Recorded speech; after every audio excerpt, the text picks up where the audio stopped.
Joining us on the line right now is Congressman Marlin Stutzman from Indiana's 3rd Congressional District. Congressman, how are you doing this afternoon?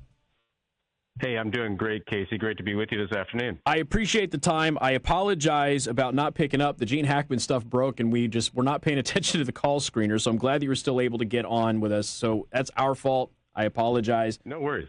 So you were there, obviously, in the joint address to Congress. You saw the shenanigans. I read a very interesting it was a doctor who was in attendance there, and he kind of did a play-by-play of it. But I wanted to get your perspective of what happened with Democrats who were protesting the 33 interruptions and that sort of thing. Yeah, it was just really hard to believe the way that they behaved. And I was talking about this with some of my colleagues, even during the Obama administration, when President Obama would come down and do his State of the Unions. And, whenever the First Lady walked into the gallery, we stood and applauded. When he recognized his guests that did something remarkable, we applauded.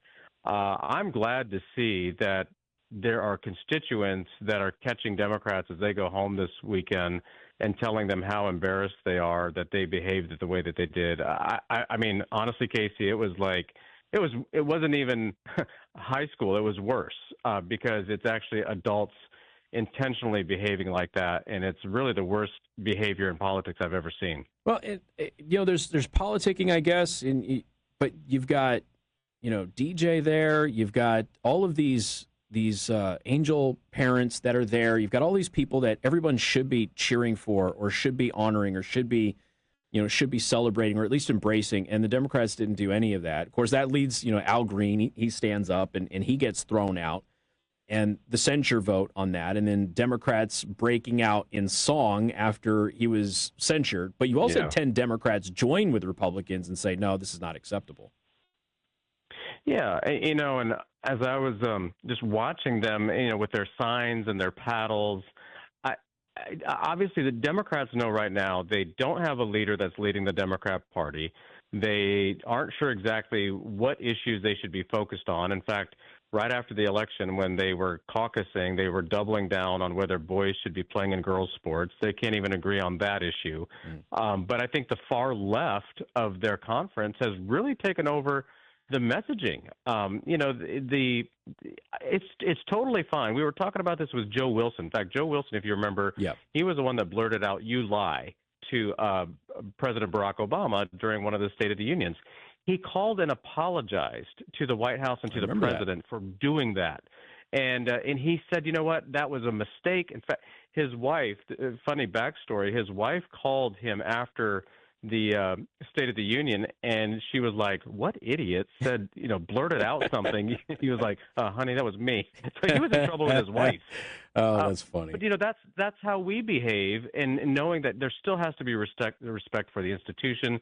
There has to be respect for the process. And so I think it's going to come back to bite them badly. And then, Al Green's shenanigans, Al Green has fought a full career for civil rights, and I think he needs to take a step back and look how far they've come rather than continuing to fight a fight that's just not there. Yeah. We only have like a minute and a half, maybe 2 minutes left with you, Congressman, but I wanted to talk about this letter that you signed on to. Most of the Indiana delegation signed on to it, sent it to the Indiana legislature, urging them to pass 1531 and change the immigration laws and codify some of these stuff in Governor Braun's executive orders. Can you tell people about that? Yeah, and this is where it really comes back to states and the federal government working together, because we're not going to get everything passed into law the way that we would like, because we have to have a 60-vote threshold in the Senate.